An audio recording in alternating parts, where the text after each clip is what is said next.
America અને Iran વચ્ચે છેડાયેલા જંગની માઠી અસર હવે ભાવનગરના ઉદ્યોગો પર પણ જોવા મળી રહી છે। ઔદ્યોગિક ગેસનો પુરવઠો બંધ થતા હજારો શ્રમિકોની રોજીરોટી છીનવાઈ જવાની ભીતિ સેવાઈ રહી છે। શું છે સિહોરના ઉદ્યોગ જગતની વર્તમાન સ્થિતિ, જોઈએ આ વિશેષ અહેવાલમાં।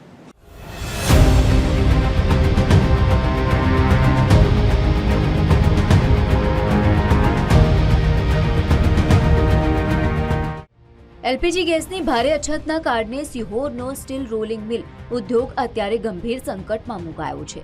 અમેરિકા અને ઈરાન યુદ્ધના કારણે વૈશ્વિક સ્તરે એલપીજી પુરવઠો ખોરવાતા તેની અસર ભારત પર પડી રહી છે।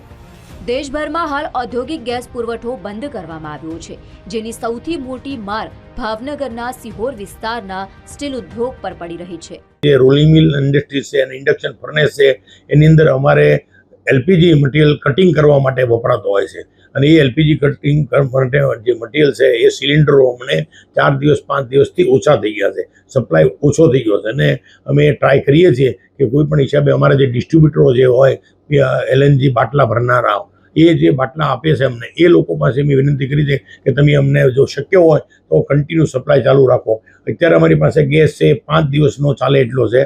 સિહોરમાં આશરે 60 અને સમગ્ર જિલ્લામાં 100 થી વધુ રોલિંગ મિલ અને ફર્નેસ પ્લાન્ટ કાર્યરત છે, જે અત્યારે બંધ થવાના આરે છે।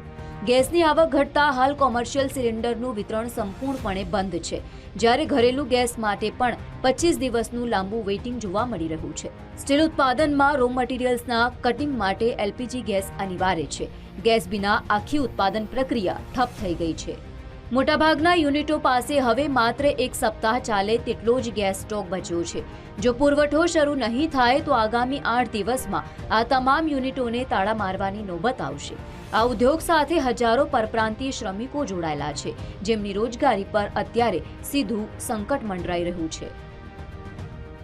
જે એલપીજી ગેસ છે તેની ખૂબ જ સમસ્યા સર્જાઈ રહી છે। હાલ સરકાર દ્વારા જે કોમર્શિયલ યુઝના એલપીજી છે તેને બંધ કરવાનો જે હુકમ કરાયો છે, ત્યારે વાત કરીએ તો ભાવનગરમાં આશરે 100 જેટલી રોલિંગ મિલ આવેલી છે કે જે આ ગેસથી જ આ જે રોલિંગ મિલ છે તેનું કામ આગળ ચાલે છે। ત્યારે વાત કરવા જઈએ તો જે પ્રકારે એલપીજી ગેસની અછત છે તેને લઈને હાલ જે રોલિંગ મિલો છે આશરે 100 જેટલી જે રોલિંગ મિલો છે તેમની પાસે જે ગેસનો સ્ટોક છે તે પૂર્ણ થયા બાદ બની શકે આ જે રોલિંગ મિલ છે તેમને બંધ થઈ શકે અને જો એક રોલિંગ મિલમાં આશરે કહી શકાય કે 300 જેટલા શ્રમિકો છે તે આ રોલિંગ મિલ પર નભે છે, તો તે 300 જેટલા શ્રમિકો છે તેને લઈને જે રોલિંગ મિલો જો બંધ થાય તો 100 જેટલી રોલિંગ મિલમાં મળીને 3 થી 4000 જે શ્રમિકો છે તે બેરોજગાર થાય અને તેને લઈને વાત કરીએ તો જે પ્રકારે રોલિંગ મિલમાં જે શ્રમિકો બેરોજગાર થાય તેને લઈને તેના પરિવારજનો છે તે પણ મુશ્કેલીમાં મુકાય છે। ત્યારે કહી શકાય કે અમેરિકા ઈરાનના યુદ્ધને લઈને ભાવનગરમાં પણ આની અસર છે તે જોવા મળી શકે છે। અલ્પેશ ડાભી, TV 13 સિહોર।